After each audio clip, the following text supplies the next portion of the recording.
más ordenado, vía chat, pueden ir anotándolas y obviamente después al final de la charla de cada uno vamos a ir yendo y viniendo sobre varios de los ejes que nos vayan planteando. Así que poniendo un poco en el marco de la importancia que para nosotros desde el Observatorio de COPAL tiene este encuentro el día de hoy para pensar y repensar muchos de los procesos electorales suspendidos o pendientes en la región. Le voy a dar la palabra, si te parece, Guillermo, para que nos dé la bienvenida también en nombre del CELA, y ya después vamos a darle la palabra a Sonia como primera expositora. Muchas gracias.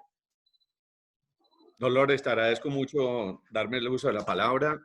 Para mí, en representación del CELA, aunque sé que el economista y presidente Nicanor Moscoso nos acompaña, pues es un gusto saludarlos a todos.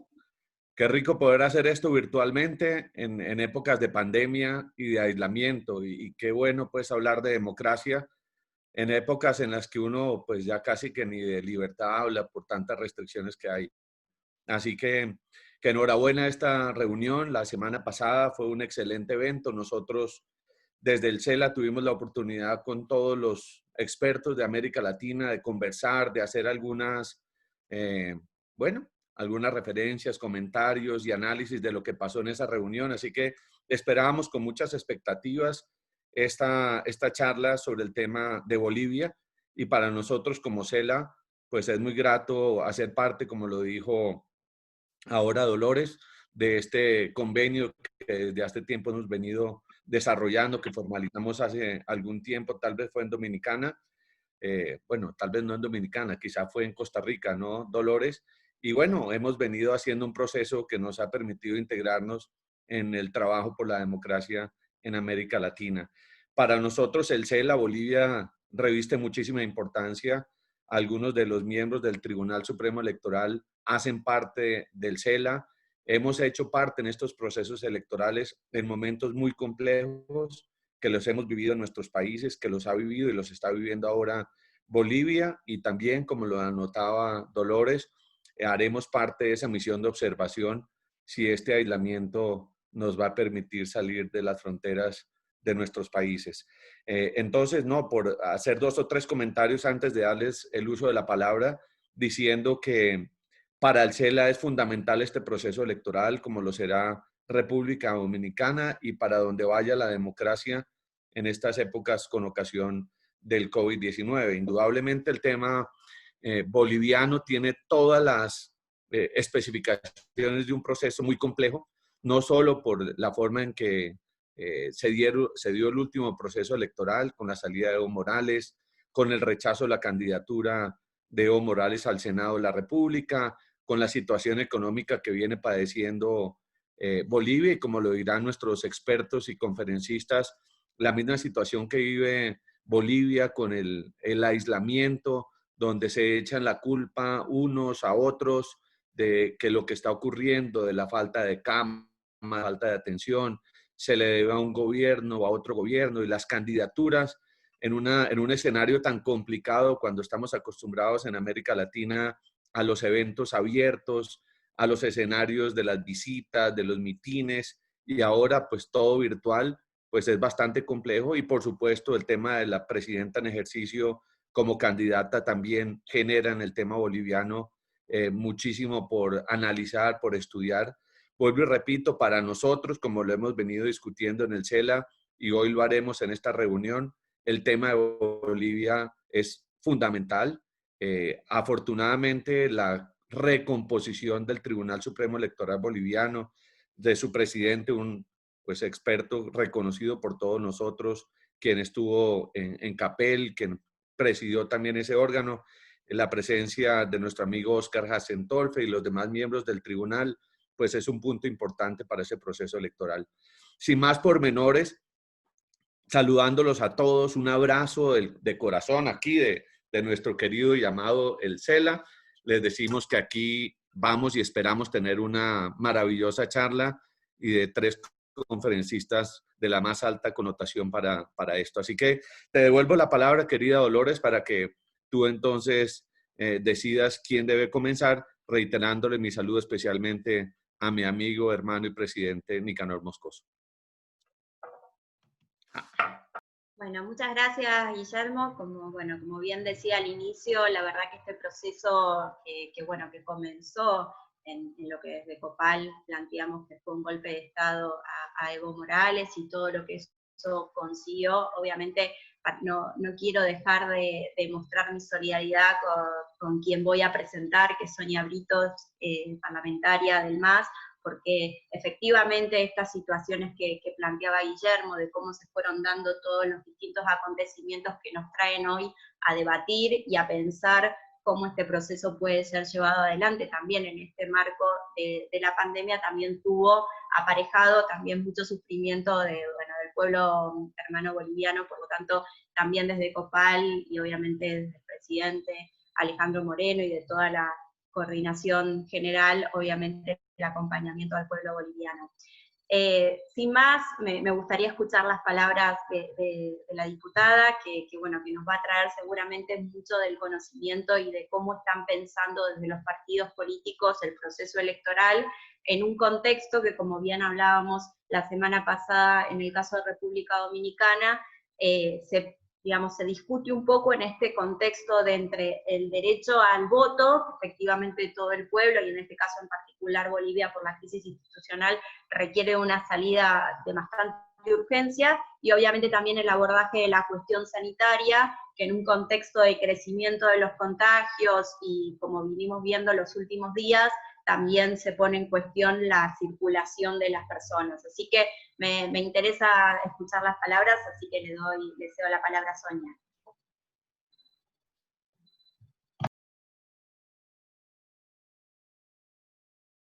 Hola, gracias. Primero quiero saludar, agradecer profundamente la invitación tanto a CELA como a Copal. Nos parece que estos espacios realmente son muy importantes porque nos permiten, sea ahora por la vía virtual, entrar a la reflexión de lo que es las democracias en América Latina en un momento de pandemia tan complicado como en el que vivimos.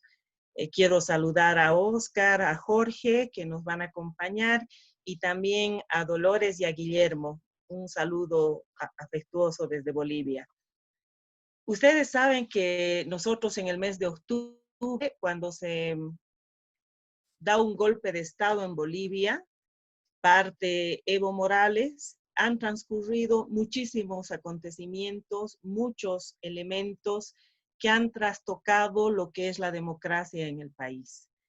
Tenemos no solo dos masacres, la de Sacaba y Sencata, tenemos como resultado 38 muertos, eran 34, pero 4 además que estaban heridos y han fallecido. Tenemos varios heridos, 1.400 detenidos, casi 1.000 heridos.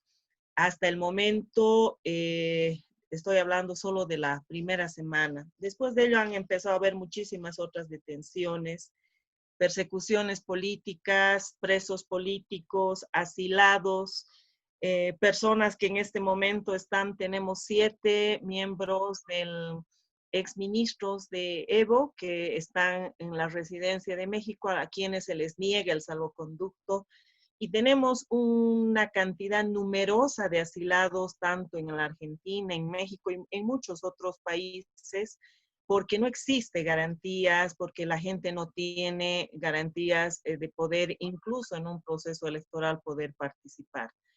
Evo Morales es candidato a primer senador por Cochabamba. Hasta este momento sería oficialmente candidato si es que en el camino no se lo saca de las listas, como es lo que han intentado por todos los medios varios partidos de derecha. La situación se ha endurecido también porque a partir de la pandemia, ¿no?, se ha generado por parte del Ejecutivo un conjunto de medidas totalmente vulneradoras de los derechos humanos. Estamos hablando de un patrullaje cibernético que han empezado a hacer fundamentalmente a dirigentes sociales, a dirigentes políticos, a quienes solo por disentir con la opinión oficial, pues inmediatamente son acusados, apresados, y fundamentalmente se les acusa de sedición y terrorismo. Tenemos las cárceles prácticamente llenas de muchos dirigentes del movimiento al socialismo. Es un momento bastante complejo fundamentalmente para los movimientos sociales, para las organizaciones populares y para los partidos de izquierda.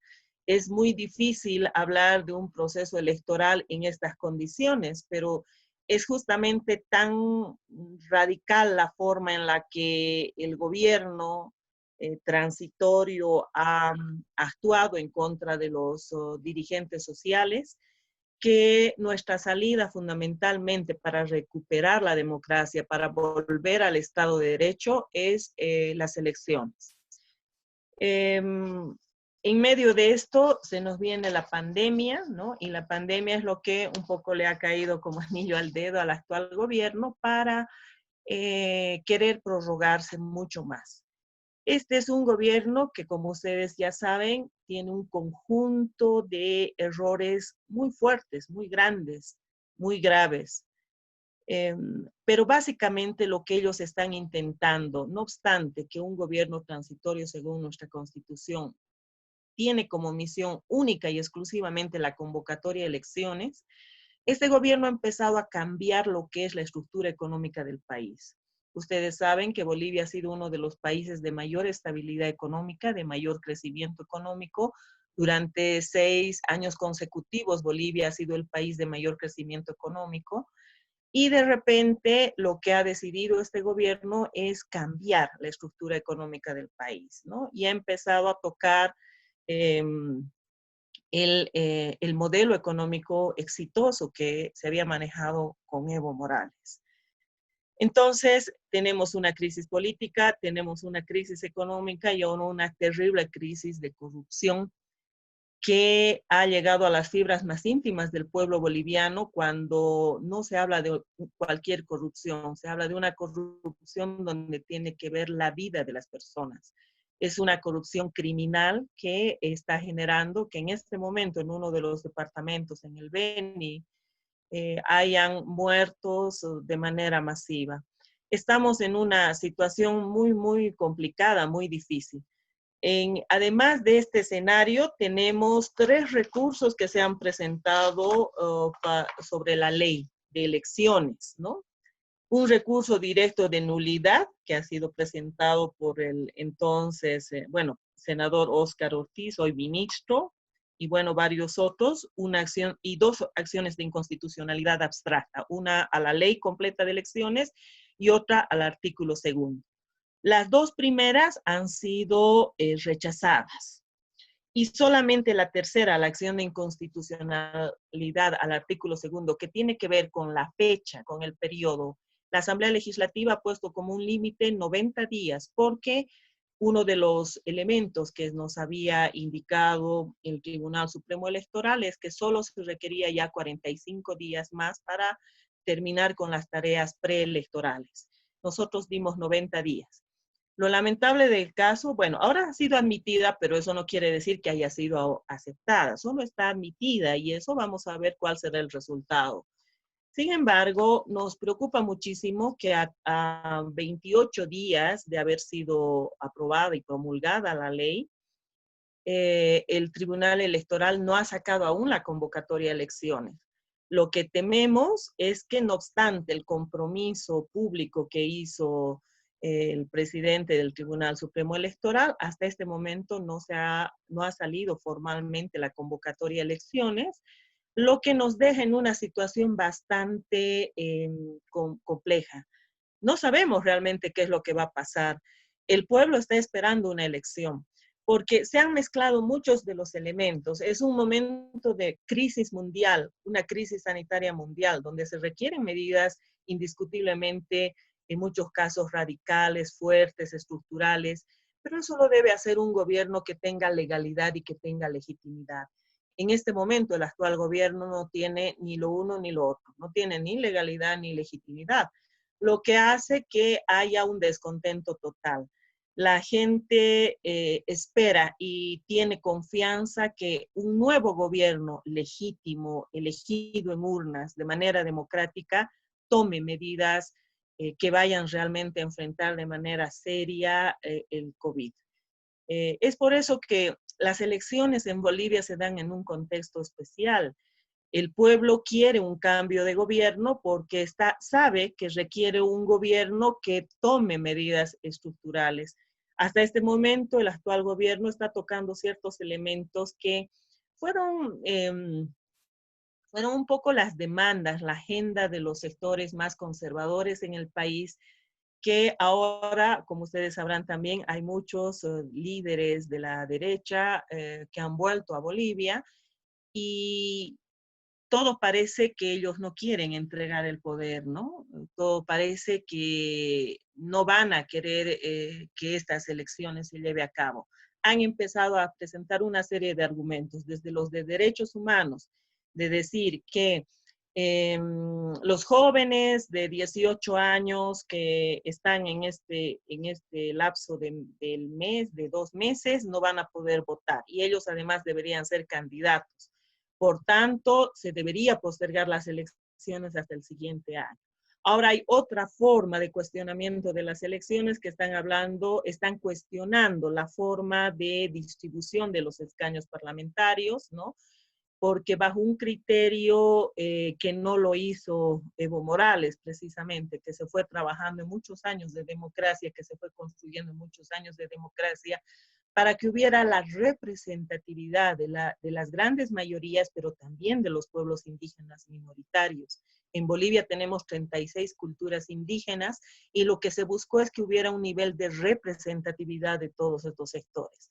Ahora hay un cuestionamiento de parte de la derecha también a esta forma de elección, quieren cambiar el modelo de elección, por tanto están queriendo voltear el tablero de las elecciones y están queriendo definitivamente postergarlas.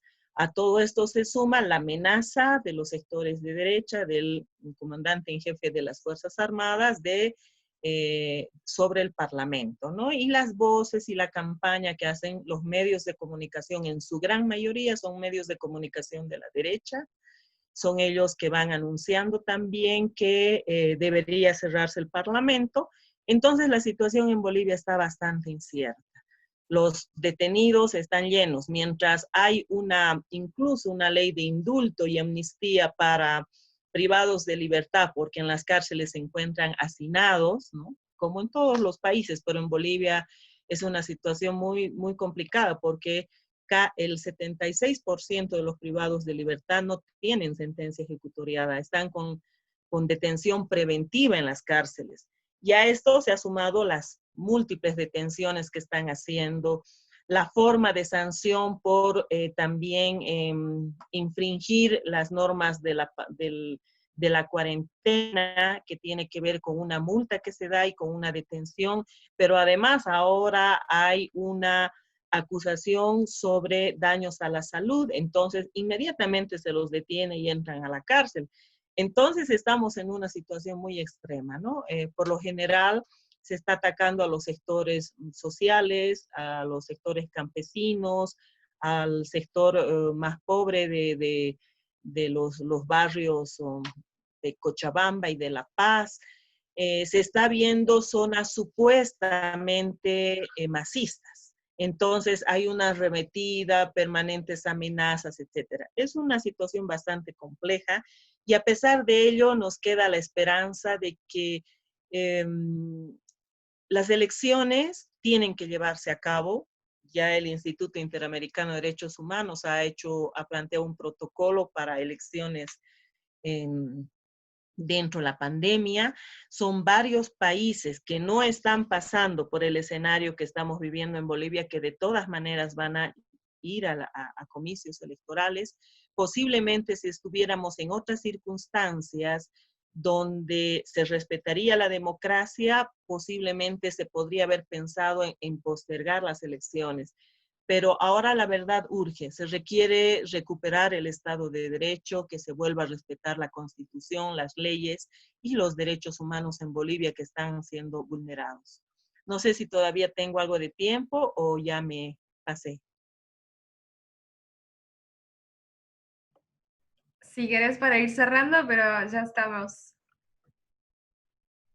Sí, solamente con la idea de la importancia que ahora tiene la voz de los organismos internacionales de derechos humanos, que en su gran mayoría se han manifestado sobre Bolivia, y los organismos como ustedes, la COPAL, el CELA y los parlamentos, que es muy importante su voz en una actitud vigilante sobre los derechos humanos, sobre la democracia, y de verdad que requerimos de todos ustedes para que haya una presión internacional también para que se respete el Estado de Derecho, la democracia y los derechos humanos en Bolivia. Con eso quería concretizar esta primera parte. Muchas gracias, Sonia, por tus palabras. Creo que un poco lo que venís planteando es algo que conversábamos en las charlas anteriores. En este año el cronograma electoral era de 56 países con elecciones y más del 50% ha suspendido las elecciones sin una fecha precisa, y esto trae mucha incertidumbre, ¿no? Sobre todo en el contexto que vos bien planteás del escenario en Bolivia, y por lo tanto también en ese sentido es muy interesante la cuestión vinculada a cómo llevar adelante procesos electorales en este contexto, y teniendo en cuenta lo que pasó en República Dominicana después de nuestra charla, que mucho avanzamos sobre distintos mecanismos para poder realizar elecciones en contexto de pandemia. La Junta Central Electoral sacó un protocolo para poder desarrollar sanitariamente el proceso que va a tener lugar el 5 de julio. Así que se mezcla mucho de lo que está sucediendo en los distintos comicios, pero me parece que es central lo que vos planteás, de la incertidumbre que hoy lleva la crisis institucional en Bolivia y la necesidad quizás de cristalizar una fecha para que el pueblo boliviano sepa cuándo va a poder ejercer su derecho al voto. Para seguir con el uso de la palabra, voy a presentar a Jorge Richter, que como bien decía al inicio es politólogo y es además analista social. Por lo tanto, bueno, nos va a interesar mucho conocer su visión, también teniendo en cuenta esto, ¿no? De cómo están el pueblo boliviano viviendo este proceso de incertidumbre tanto sanitaria como política. Le doy la palabra, Jorge, buen día.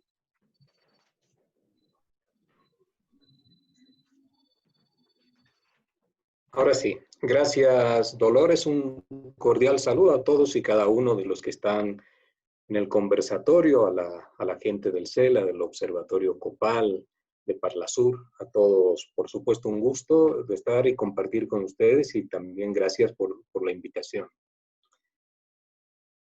El problema que vive Bolivia tiene una particularidad que no solamente se remite a la dificultad que podemos tener hoy en día de llevar e implementar procesos electorales en medio de la pandemia y de la crisis que ha generado la presencia del COVID, sino que en Bolivia también tenemos en este momento en cuestión la calidad de la democracia y un fuerte riesgo que se cierne sobre nuestras instituciones políticas y en consecuencia también sobre la normativa general, esto es la Constitución Política del Estado, y posibilidades que se están generando y que lo vemos y presenciamos con alarma respecto de una confiscación o una restricción de los derechos básicos de los ciudadanos en medio de estos estados policiales que ya filósofos políticos, líderes, analistas han advertido, ¿no? La tentación de implementar restricciones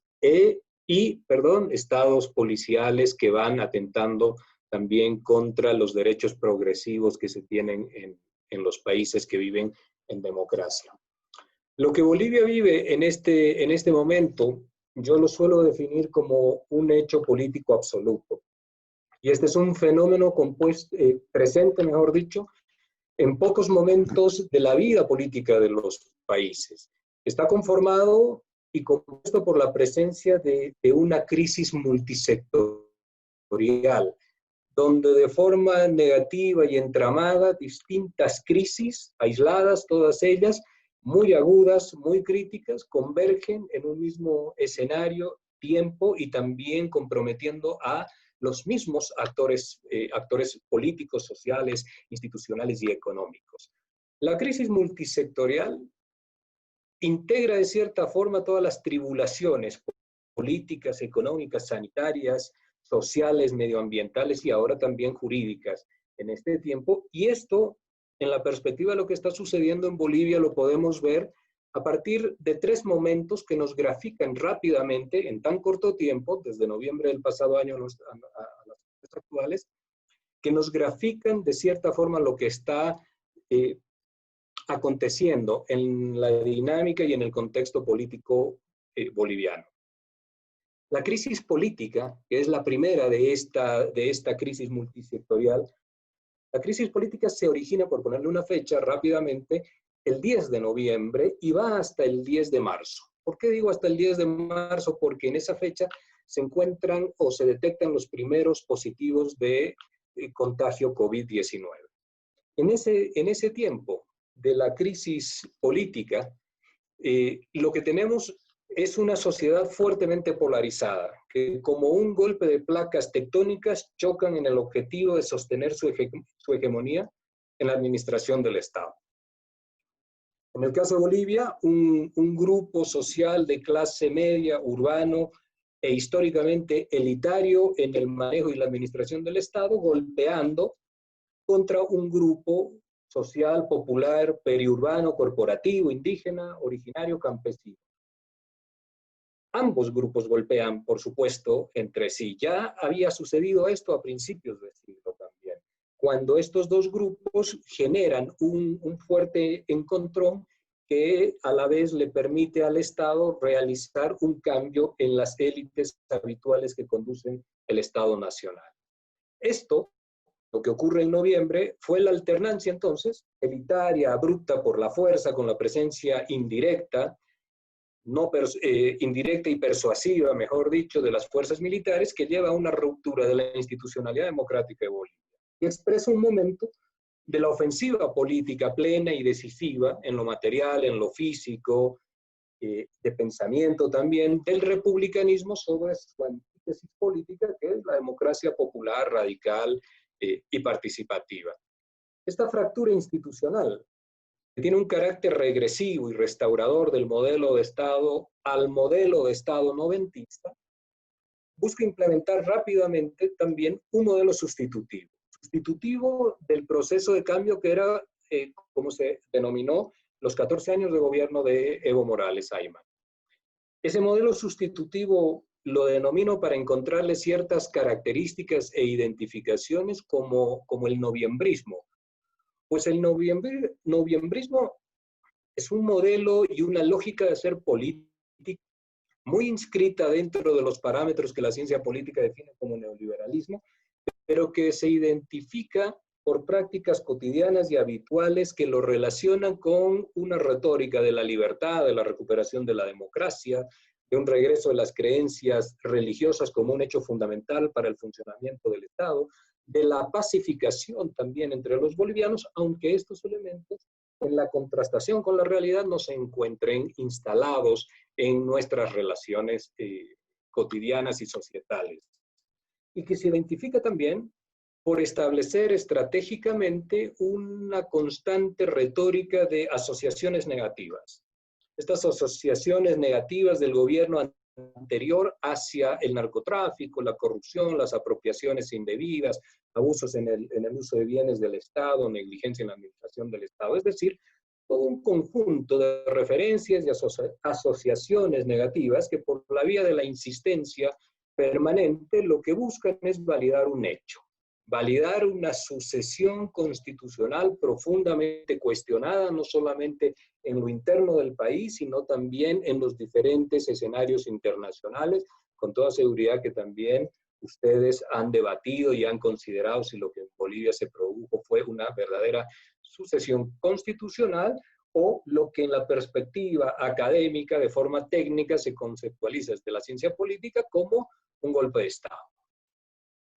Entonces la crisis política de noviembre genera inmediatamente una agenda que exigía la pacificación del país como un hecho fundamentalísimo, por encima incluso de la necesidad del proceso electoral. No prescinde del proceso electoral, pero sí una cuestión sensible para poder reencontrar a los sectores polarizados del país. Entonces, una agenda que tiene la pacificación, que exige la pacificación del país, la reestructuración plena, total y absoluta del Tribunal Supremo Electoral y los tribunales departamentales electorales y la convocatoria a elecciones.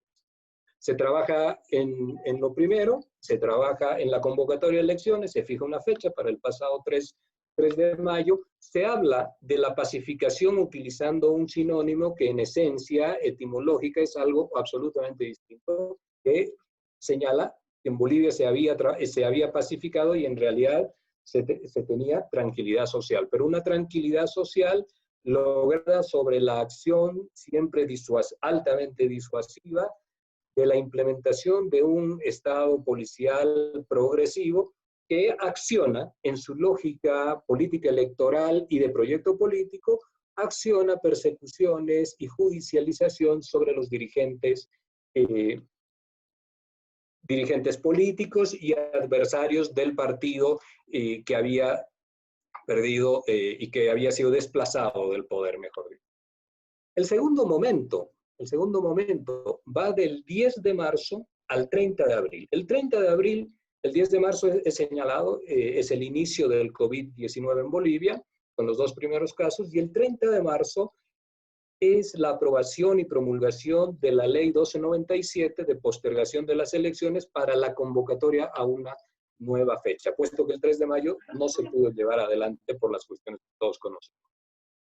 Este segundo momento se inicia cuando de forma impensada llega para el poder político la peste providencial.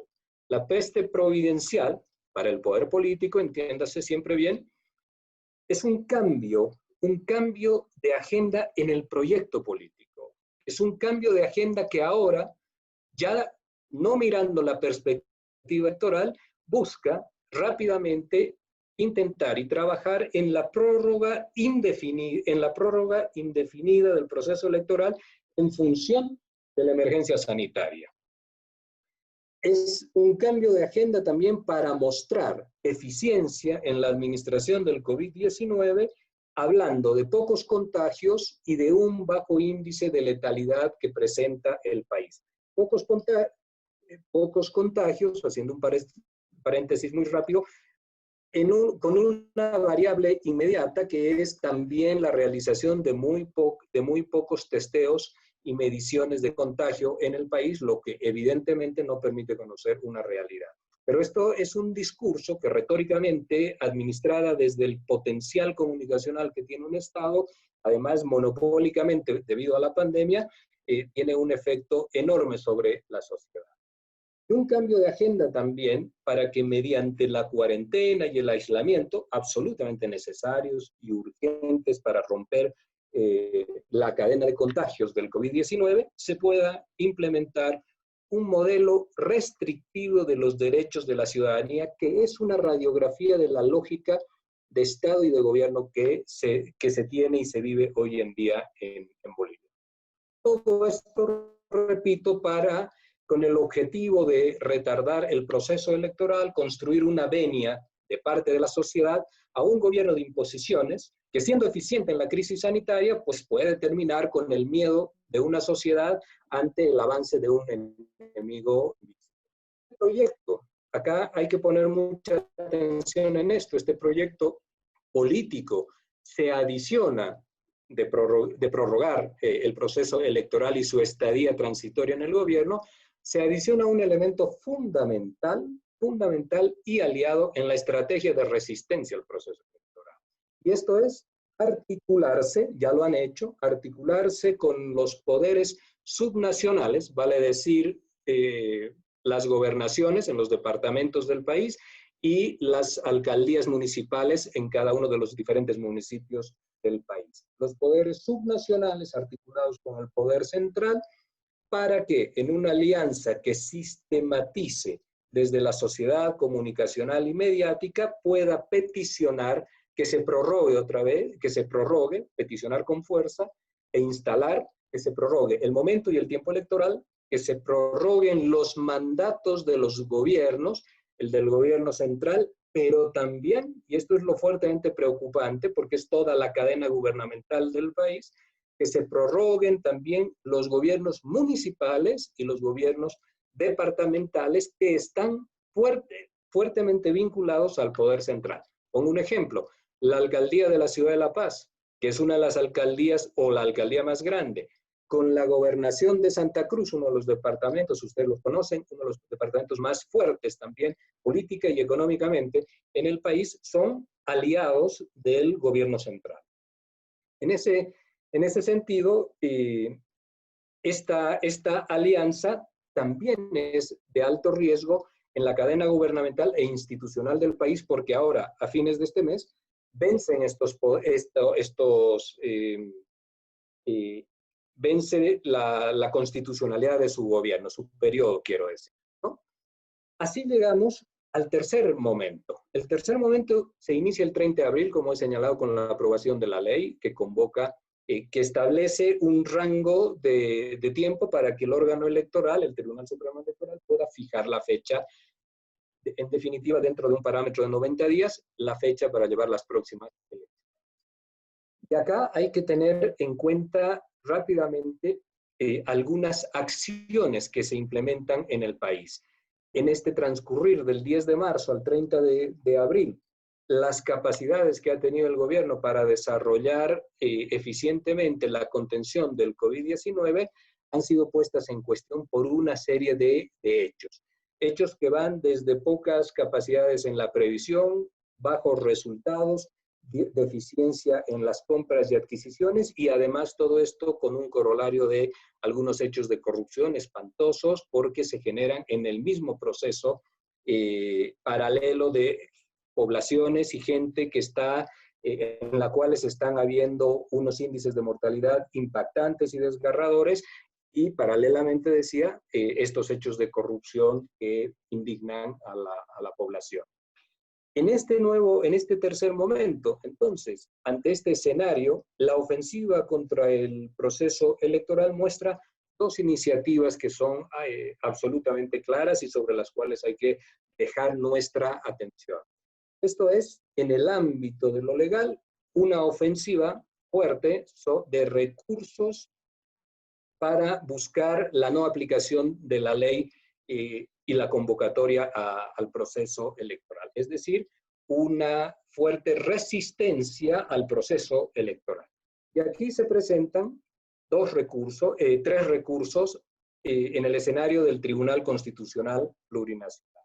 Ahí un paréntesis, el Tribunal Constitucional se viene constituyendo también de un tiempo a esta parte como si fuese un órgano por encima de todo el Estado que decide, por encima sobre todo de la Asamblea Legislativa, que decide la gobernabilidad del país. Esto es algo, no recuerdo en este momento el autor, pero como el gobierno de los jueces, ¿no?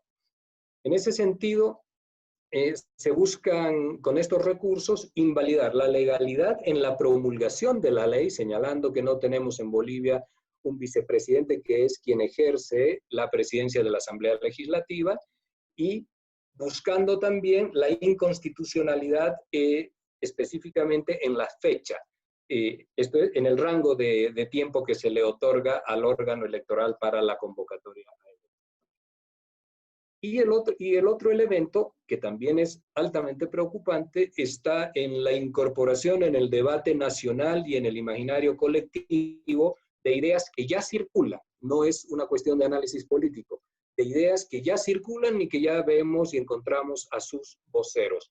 Esto es, que por la pandemia del COVID-19 el país no puede tener elecciones. Esto es, que se deben revisar las normas que refieren a la distribución de escaños, de parlamentarios, de circunscripciones, e incluso cuestionan las circunscripciones especiales, que son 7 en el país y que protegen los derechos de los pueblos originarios.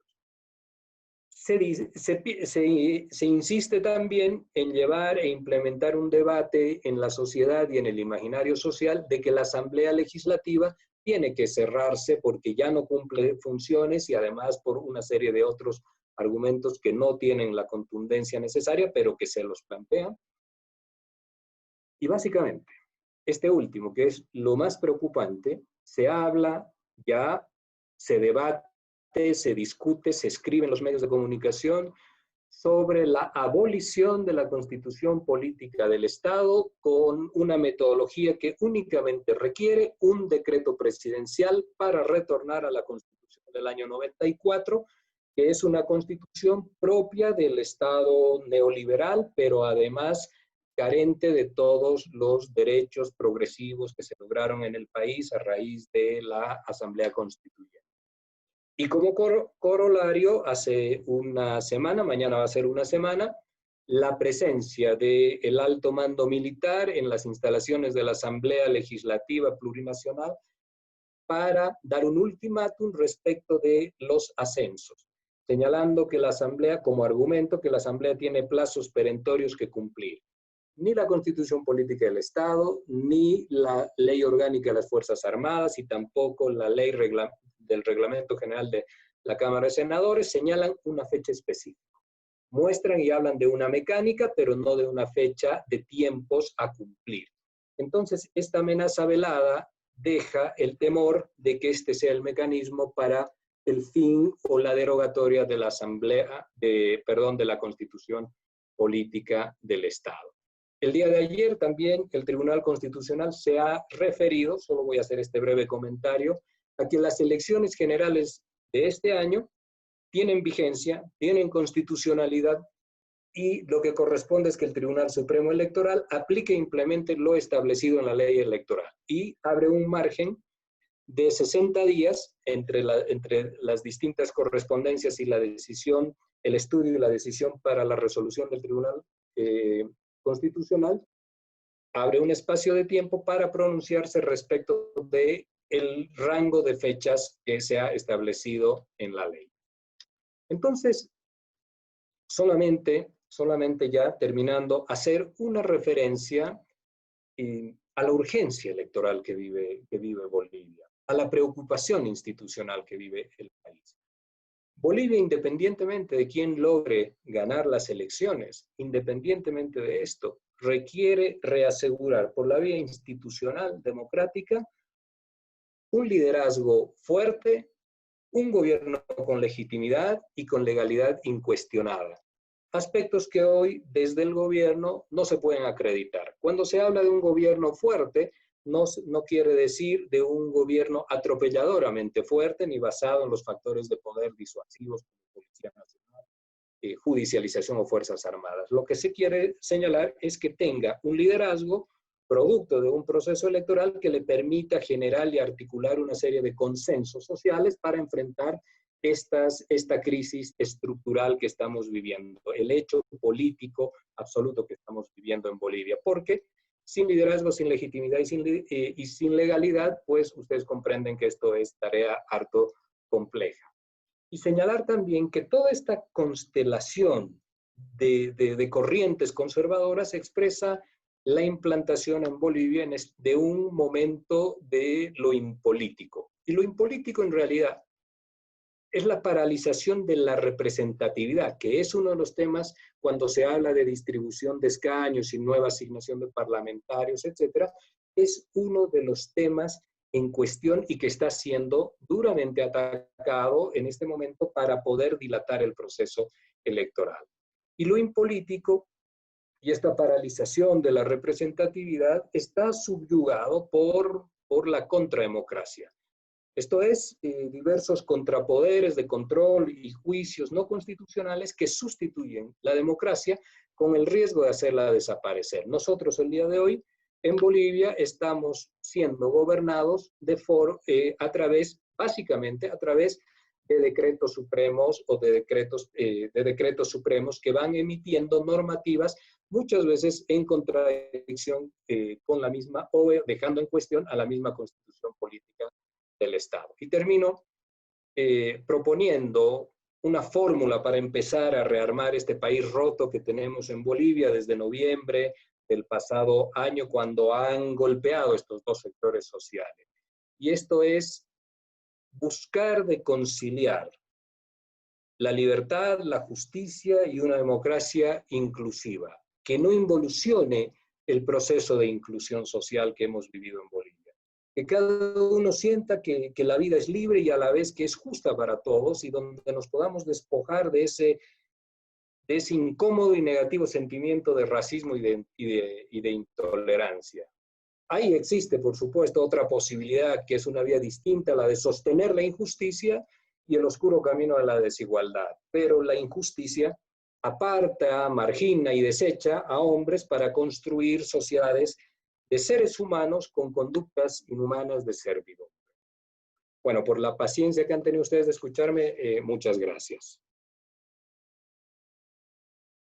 Muchas gracias, Jorge. Muy claro tus puntos de vista en relación a lo que está pasando socialmente el pueblo de Bolivia y también las cuestiones de legalidad y de materia electoral que está atravesando, y a través también de los decretos y de las sentencias de la Corte, como vos planteabas, que están jugando un poco el rol que en algún punto para todas las democracias tiene la Asamblea.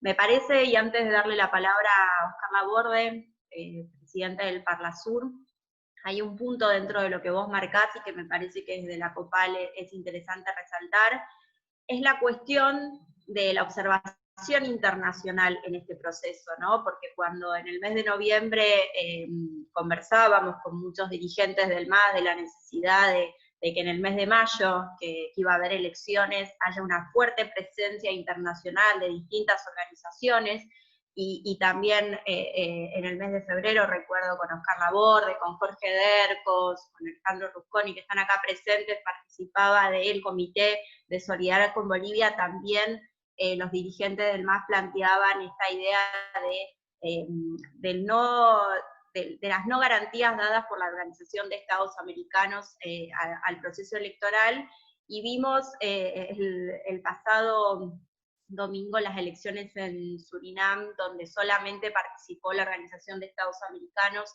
como observador internacional. Entonces, me planteo esta inquietud y se la traslado también ahora a Oscar, la necesidad de que distintos organismos internacionales estén presentes en el proceso electoral también choca con esta urgencia electoral que usted planteaba, Jorge, porque evidentemente la idea de ir a elecciones rápidamente en un contexto de fronteras cerradas hace también que se limite un poco la cantidad de actores internacionales que puedan dar legitimidad a este proceso, que claramente lo que necesita es ser legitimado. Así que ahora sí, con este anticipo, darle la palabra a Oscar Laborde, presidente del Parlasur. Muchas gracias, Dolores. Gracias por la invitación, gracias a los amigos del CELA, a la COPAL, y sobre todo por la idea. Me parece que son momentos dramáticos para la democracia. No solamente lo que sucede en Bolivia, me da la impresión que lo de Bolivia viene a ser un acontecimiento muy grave de toda una sucesión de hechos que nos hacen preguntar profundamente: ¿existe la democracia tal cual como la conocimos plena en América Latina hoy?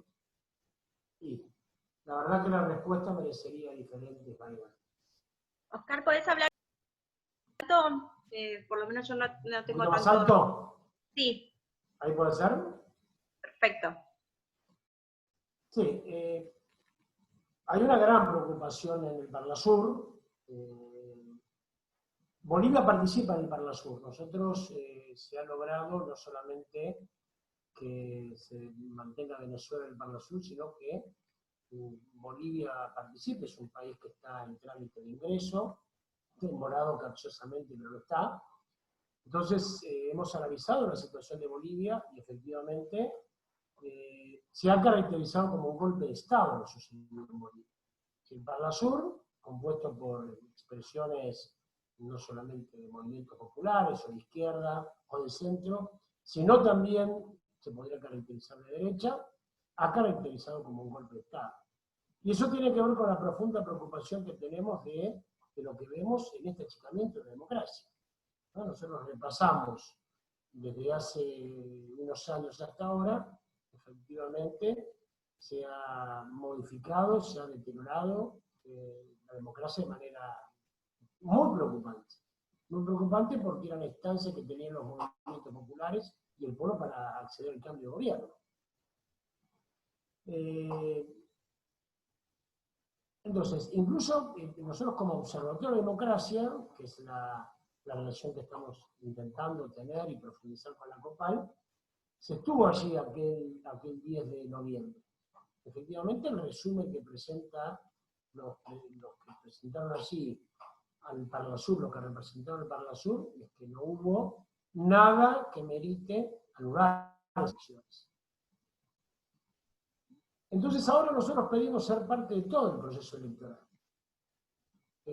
También partiendo de la base, creo que la compañera diputada lo decía, cuando el MAS acepta esta condición, cuando el MAS acepta incluso el condicionamiento de que Evo Morales no participe, nosotros ahí decidimos colaborar con el seguimiento de las elecciones después que uno de los actores principales, el que había ganado las elecciones, ¿no? Porque si había superado el 10% estaría en discusión, pareciera que no, pero lo que no está en discusión es que el MAS sacó más votos que los demás. Después de eso nosotros pedimos participar en todo el proceso electoral, porque es algo que yo quiero incorporar en este debate, que nuestras organizaciones, el CELA, la COPAL, el Parlasur, no bastará ya con participar el día de la elección. Eso no alcanza. Ni siquiera alcanza con participar en todo el proceso electoral. Porque si nosotros en ese tránsito percibimos que hay irregularidades, no podemos hacer informe para nuestros allegados. Si nosotros no colaboramos en denunciar la situación del achicamiento de la democracia, aunque vayamos ese domingo o el día que sea a las escuelas y revisemos las actas, estaremos cumpliendo con la responsabilidad de garantizar la democracia. Entonces yo creo que, y lo hemos conversado con el Tribunal Supremo Electoral, que muy a regañadientes aceptó esta condición. Incluso antes de la pandemia, bueno, había un cuestionamiento sobre los padrones, sobre algunas zonas, también en los votos del Consulado de la Argentina. Ahora la cosa empeoró. Ahora, esto es parte de todo un proceso que se da en América Latina. El acoso y el ataque que ha tenido la democracia es una constante. Es una constante ejercida organizadamente como una contraofensiva conservadora. No es que aisladamente y en diferentes países algunos que pretenden forzar los procesos electorales, los procesos democráticos. Hay una matriz que se ha agravado por la incapacidad que tiene el modelo neoliberal de hacer virtuoso su proceso. Yo estoy convencido que inmediatamente después de que se dijo no al ALCA, el momento cúlmine en lo que es la autonomía latinoamericana, regional, a partir de ese momento se empezó a pergeñar un proceso que a Bolivia lo tiene como un eslabón grave, pero que tuvo muchos antecedentes. E incluso la planificación fue increyendo, ¿no? Allí se planificó constituir una propuesta de integración alternativa, ¿no? Digamos, el Mercosur era una propuesta virtuosa, evidentemente virtuosa en mi opinión, y se constituye una propuesta alternativa que es la Alianza del Pacífico. Lo que era una propuesta de integración, de producción interna, para luego comerciar esencialmente entre nosotros, es comparada, competida con la Alianza del Pacífico. Esencialmente un modelo exportador de commodities. Se crea una nueva derecha y luego se utiliza el lawfare. El lawfare, tan premeditado, digo yo, que es esta contraofensiva de la derecha, que fue utilizado en Harvard. Después de haberse utilizado los militares, el Pentágono, generalmente los chinos, Harvard sistematiza cómo es el modelo del lawfare, de la persecución jurídica. Y entonces los antecedentes de Bolivia son evidentes. Hace 12 años se era desplazado Zelaya, en Honduras, hace 8 años se era desplazado Lugo, en Paraguay, y así de seguido. Claro, ese proceso, con la derrota electoral nuestro, del candidato del Frente para la Victoria, se acelera. Se destituye a Dilma, se apresa a Lula. Entonces, es una política, es una estrategia de suplantar el color político, la tendencia política de la región, y hay una táctica que es aplicada rigurosamente. Y yo digo, van extremando, van acelerando, van incrementando la aplicación de ese modelo porque no le alcanza. Y yo digo, no es virtuosa la propuesta electoral neoliberal. Si no, no hubieran tenido que dar un golpe en Bolivia, si no, no tuvieran que destituir a Dilma, ni apresar a Lula, ni perseguir a Cristina Fernández de Kirchner. No es virtuosa. No son los 90 donde los modelos neoliberales podían retener los gobiernos a partir de presentarse elecciones. Y entonces, ¿qué me parece que logró? En parte, que no logró esta contraofensiva. Logró interrumpir lo que eran los 5 pasos habituales del movimiento popular. ¿No? El movimiento popular, no de manera premeditada, ni siquiera la academia lo pudo anunciar, ni siquiera lo pudo, digamos, describir. Los 5 pasos eran resistencia a los modelos neoliberales,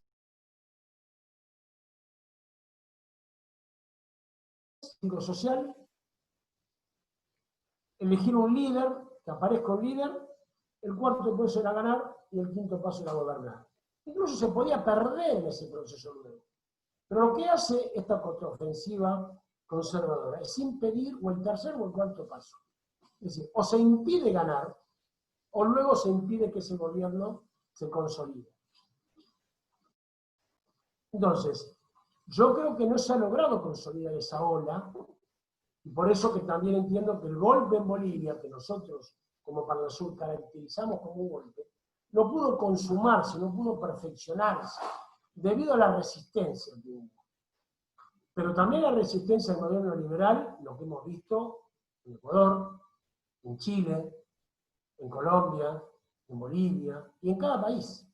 Entonces, para mí, la característica de la época no es el avance de la derecha en los gobiernos, sino es la resistencia de los pueblos a las consecuencias de los modelos neoliberales. Eso es lo principal. Claro que hay una presencia y un crecimiento del gobierno de derecha, pero lo destacable, lo que a mí me parece que es esencial en este momento, es la resistencia que hay a estos modelos. Claro, esta pandemia, además de diferentes tragedias, demoró la propuesta de reformar sí o no la Constitución en Chile.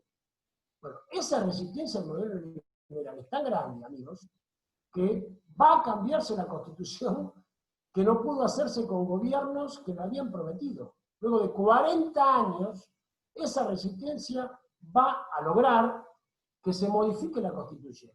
Ese grado es la resistencia que hay en los diferentes países. Entonces, me parece que ante eso hay un dilema del movimiento popular. Yo lo veo así, hay un dilema. ¿Qué hacer ante eso? ¿Qué hacer cuando se destituye un presidente? ¿Qué hacer cuando un candidato que va a ganar se le impide competir? ¿Qué hacer cuando se persigue de manera capciosa a los dirigentes populares? ¿Qué hacer?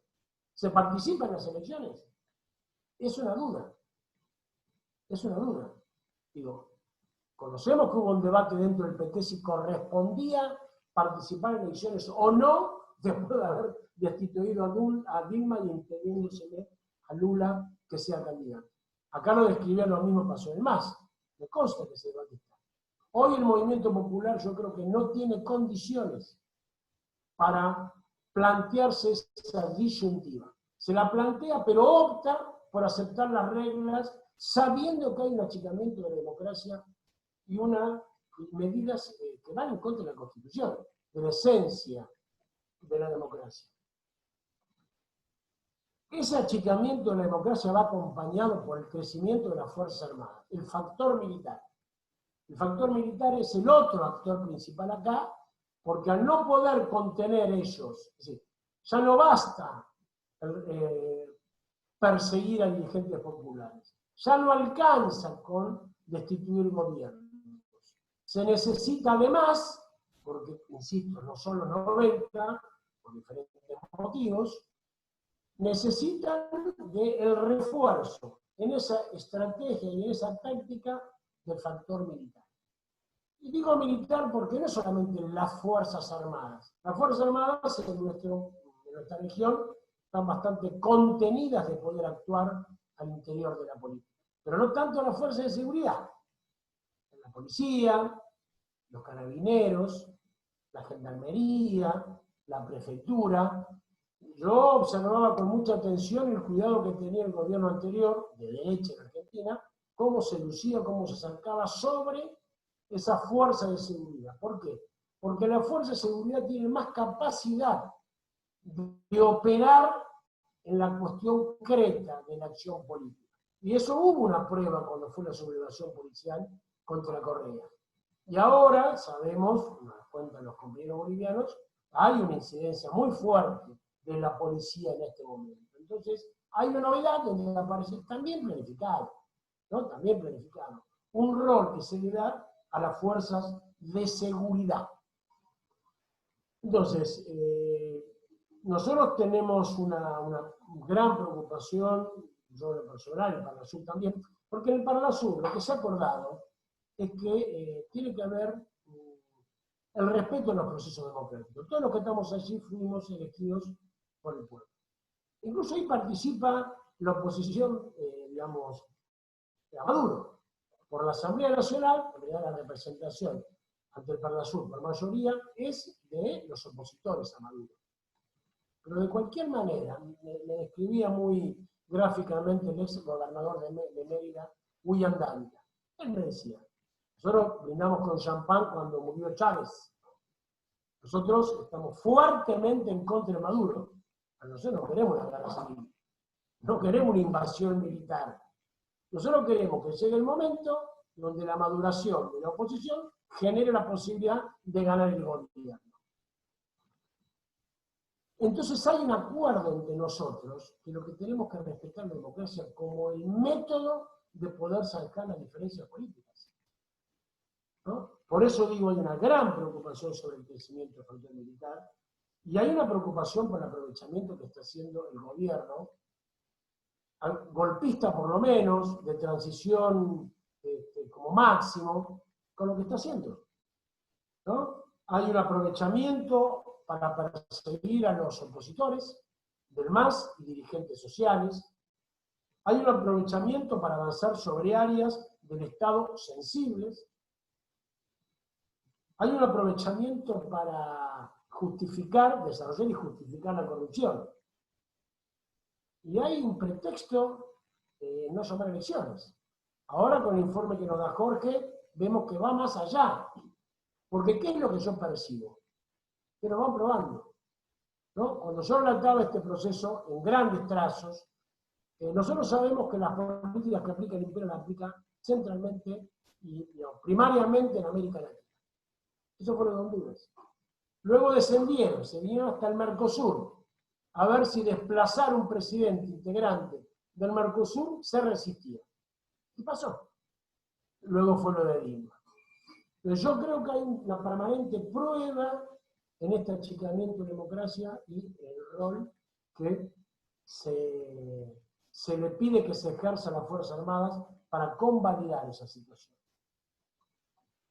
Y así lo hemos manifestado, insisto, digamos, como consecuencia, por amplia mayoría, si que es un golpe de Estado, estamos con estas preocupaciones. Entonces, creo que la tarea del Parlasur, del CELA y de la COPAL y de cada uno es, primero, visibilizar esta situación, ¿no? Que la situación de pandemia no nos impida poder explicar que está violando lo básico y empujando al movimiento popular a buscar otros caminos. En los 70 ya vimos cómo terminó esa experiencia del achicamiento y el impedimento de la vía democrática. Ya vimos, trágicamente, para todos. Entonces, ¿cuánto más existe el movimiento popular de que se le achiquen las reglas del juego? Entonces, nosotros tenemos una responsabilidad por la paz en la región, que no haya intervenciones militares. Por eso, sobre Venezuela, el Parlasur dice, en Venezuela hay problemas, los venezolanos tienen problemas, El problema de los venezolanos tiene que hablar los venezolanos y nosotros tenemos que colaborar con facilitar el diálogo. Si se rompe esa hilvanación de procesos democráticos, puede abrirse un proceso que no sabemos las consecuencias. Sabemos que van a ser muy malas, no sabemos la gravedad extrema. Entonces, hoy nuestra tarea, y lo propongo como para el debate, primero es visibilizar esta situación, que no quede empañada, que no quede solapada por la situación del COVID-19. Después tenemos que denunciar. Nosotros como Parlasur vamos a exigir el tema de que haya elecciones y regularización de las instituciones. Si termino con esto, no basta con observar electoralmente. Ese proceso era cuando había que garantizar el último detalle, el último eslabón, ¿no? Que en ese proceso final, donde todos habían competido, donde todos habían podido expresarse, donde todos habían tenido condiciones de buscar su voto, el objetivo que tenía, la Copa lo cumplió muy bien, era garantizar que todo ese proceso tuviera el resultado que merecía. Ahora lo que está distorsionado es el proceso, no es el final del proceso. Entonces me parece que esa es nuestra tarea y seguramente trabajando juntos vamos a hacerla más fácil. Una cuestión que es sumamente complicada y yo digo, en esto se le va la suerte a los pueblos latinoamericanos. Porque si nos impiden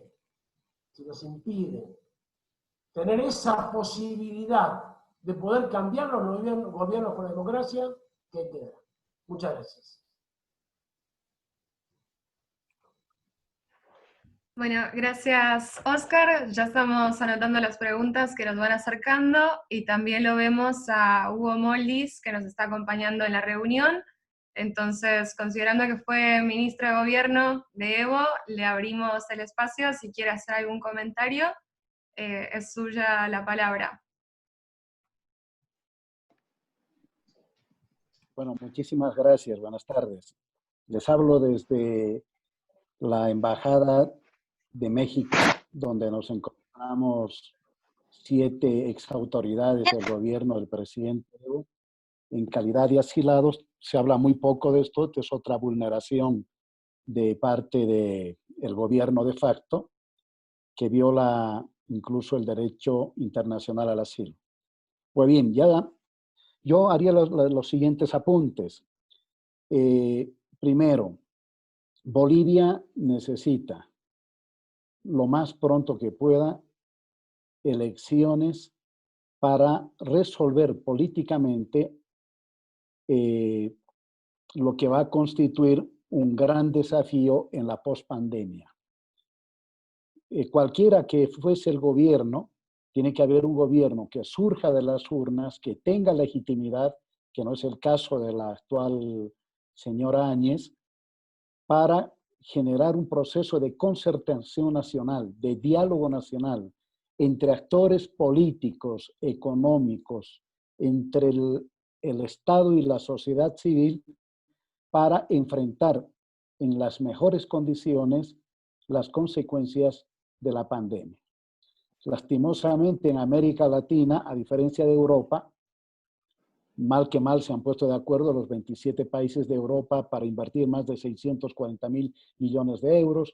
En Estados Unidos lo propio. Lastimosamente en América Latina, sálvese quien pueda.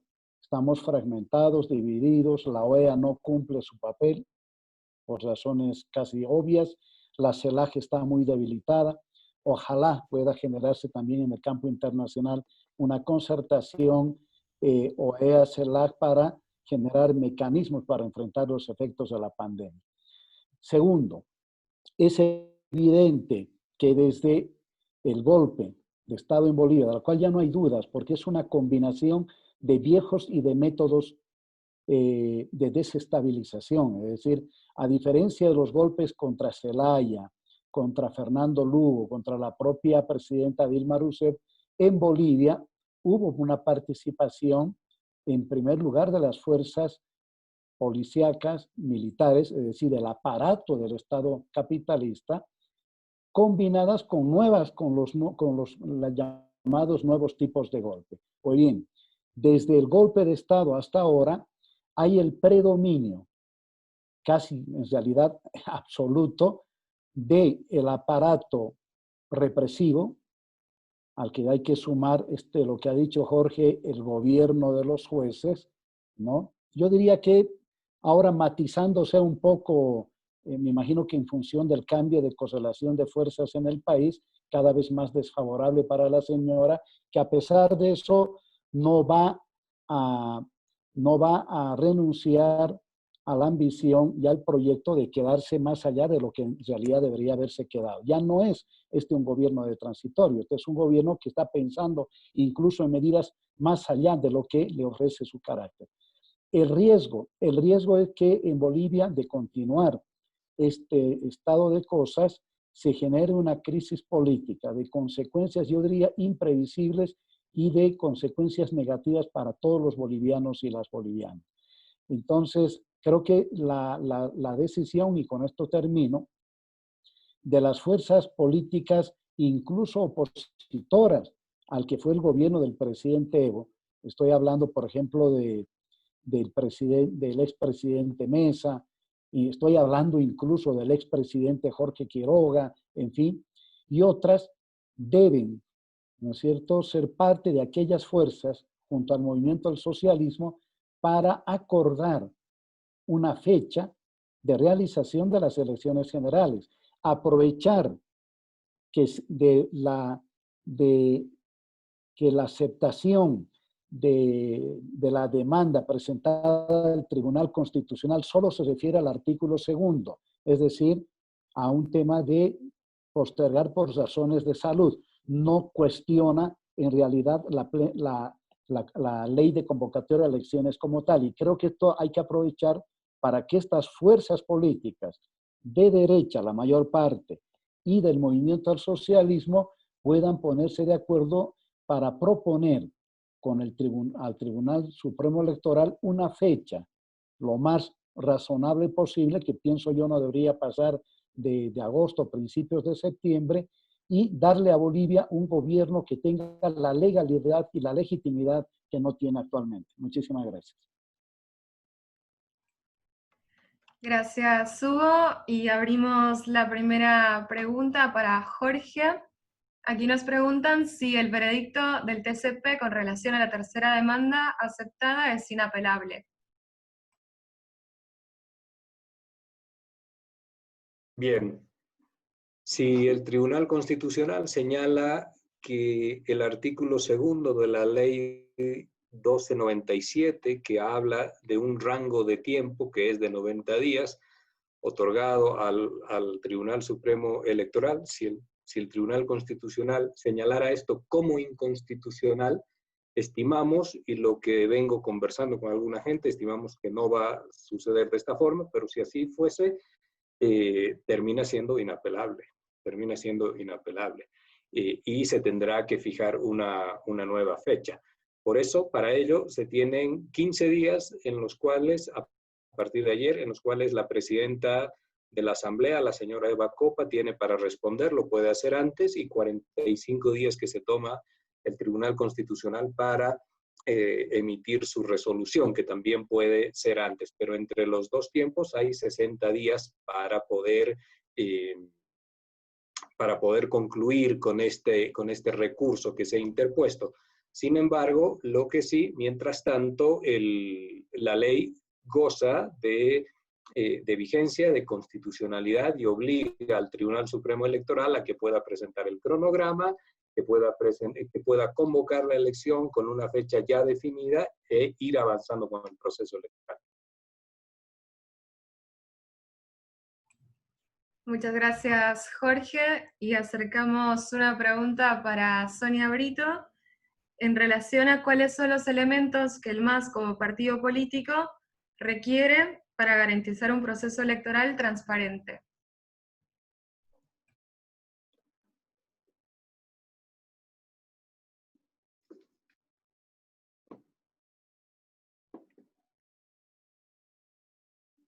Hola. Bueno, nosotros de verdad creemos que hay una fuerte conciencia social, hay un pueblo que está realmente cansado, indignado, que se ha agravado la crisis política con el COVID, que no ve ninguna perspectiva con este gobierno, y un poco la garantía que siente el MAS es el pueblo, está arropado por el pueblo, un pueblo que se va a hacer sentir en caso que haya esta intencionalidad de no querer llevar a las elecciones. Formalmente, legalmente, ahorita estaríamos con esta observación que se ha hecho, solamente se podría modificar la fecha, pero tendría que haber la convocatoria de elecciones. Pero nosotros vemos que hay otras movidas, otras acciones por parte de los sectores de la reacción, de la derecha, que están queriendo a toda costa impedir las elecciones. En este momento lo que tenemos que haya elecciones. Por eso decía que para nosotros es muy importante la voz, la posición, el seguimiento, el acompañamiento de organismos internacionales de derechos humanos, como de los organismos como la COPAL, como ustedes, que tengan que hacer un nivel de presión también internacional. Se están buscando diversos argumentos. Decía, por un lado, ya les explicaba que hasta se habló de temas de derechos humanos, que por eso debería postergarse las elecciones. Pero ahora aparecen nuevos. El nuevo argumento que están cuestionando es la forma como se han repartido los escaños. Y ese es un tema que, de verdad, si se haría eco estos reclamos de estos sectores conservadores de la sociedad, es que se está observando la presencia cualitativa de los pueblos indígenas en las cámaras, tanto la Cámara de Senadores como la Cámara de Diputados.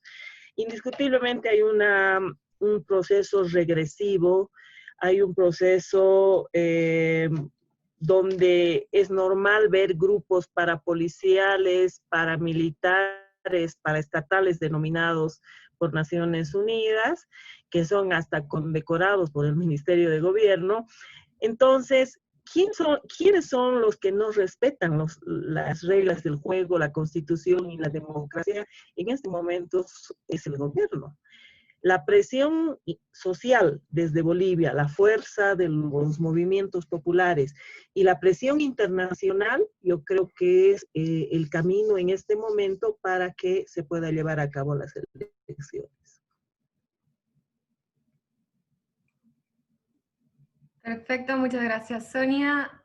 Acercamos una pregunta para el presidente del Parlasur, Oscar Laborde. ¿Usted supeditaría realizar las elecciones a que haya observación internacional? Y si no piensa que podría firmarse una declaración conjunta con el CELA y COPAL, invitando, no exigiendo al Tribunal Electoral boliviano para que haya elecciones con una fecha cierta para que este mismo año, cambiando la forma de hacer campaña electoral?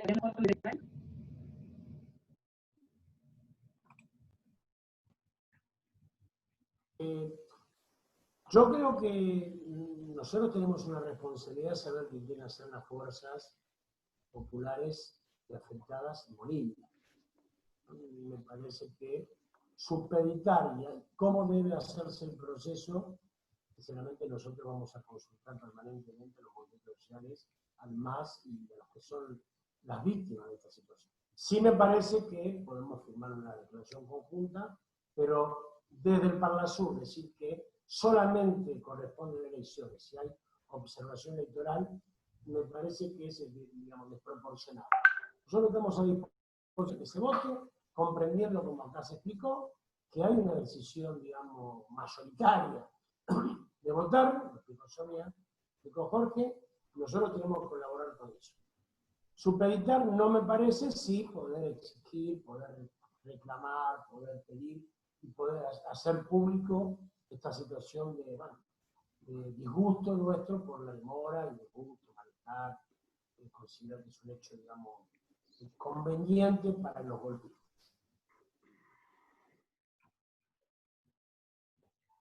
Gracias, Oscar.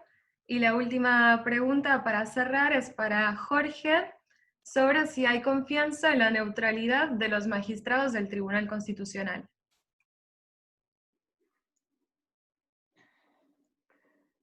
Yo diría que más allá de si hay confianza en la neutralidad que puedan ofrecernos los magistrados del Tribunal Constitucional, lo que en este momento se tiene es una profunda preocupación por las acciones que se generan desde esta lógica de Estado policial. Y el Estado policial no solamente ejerce acciones de represión en las calles y de intimidación contra actores políticos y sociales, sino que también realiza un fuerte accionar solapado en silencio contra las instituciones encargadas de tomar decisiones tan fundamentales como la que va a realizar el Tribunal Constitucional. Esto significa, a la luz de lo que hemos podido observar en días pasados, que ha sido la detención de un juez que estaba a cargo de uno de los sonados casos de corrupción que hemos vivido en los últimos días, que hemos presenciado azorados, por supuesto, la detención sin que haya un debido proceso ante una orden que salió desde el Ministerio de Gobierno o articulada desde el Ministerio de Gobierno. Entonces, más allá de la neutralidad, lo que verdaderamente hace que estemos con una impaciente latencia sobre lo que vaya a ser el Tribunal Constitucional es este accionar por fuera de la institucionalidad debida, de la independencia de poderes, del respeto a la Constitución y a las formas democráticas que se están ejerciendo como parte de este Estado policial. Eso lleva a que no pueda dar uno finalmente una aseveración o un pronóstico, un pálpito finalmente de lo que vaya a señalar la resolución final del Tribunal Constitucional. La preocupación pasa por los mecanismos de poder y de su influencia negativa que tienen y ejercen a tiempo completo para conseguir, mejor dicho, resoluciones favorables y poder mediatizar. En este caso, mediatizar de forma absoluta o por lo menos seguir prorrogando el proceso electoral.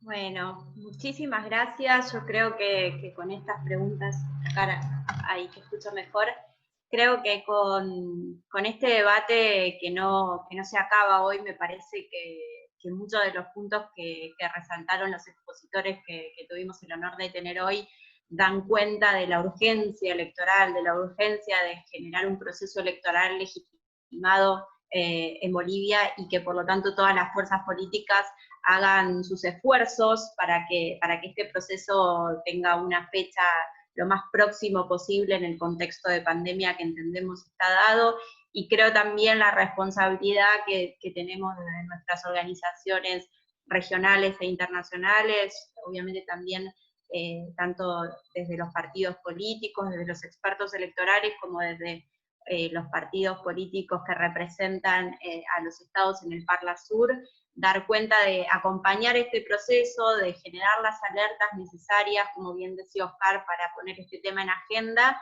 y que acompañemos al pueblo boliviano a llevar adelante su legítimo derecho al voto y a tener un gobierno legítimo.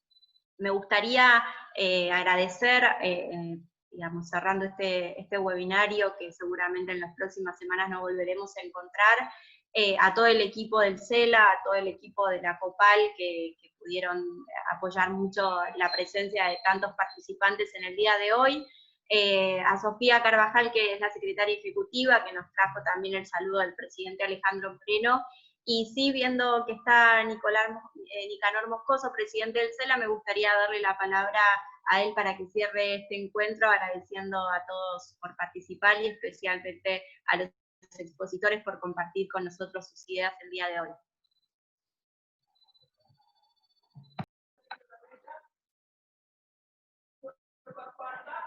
Hola, sí. ¿Me das micrófono? Aló, ahí sí. ¿Sí me escuchan? ¿Sí? Sí, te escuchamos. Perfecto. Bien, muchísimas gracias, Dolores, Jorge, Irene, Guillermo, Marina, y a todos, Oscar, ministro, que está presente también en el debate, Silvana. Muchas gracias a todos por participar. Para nosotros el caso boliviano tiene una connotación especial porque en el año 2005 fue precisamente las presidenciales de Bolivia las que marcaron el inicio de las observaciones electorales oficialmente. Fue en la ocasión del triunfo del presidente Evo Morales. Y luego acompañamos los procesos que se tenían que ir consolidando, incluso hicimos una auditoría al padrón electoral y también participamos activamente en aquellas ocasiones en que los tribunales departamentales intentaban desconocer al Tribunal Nacional.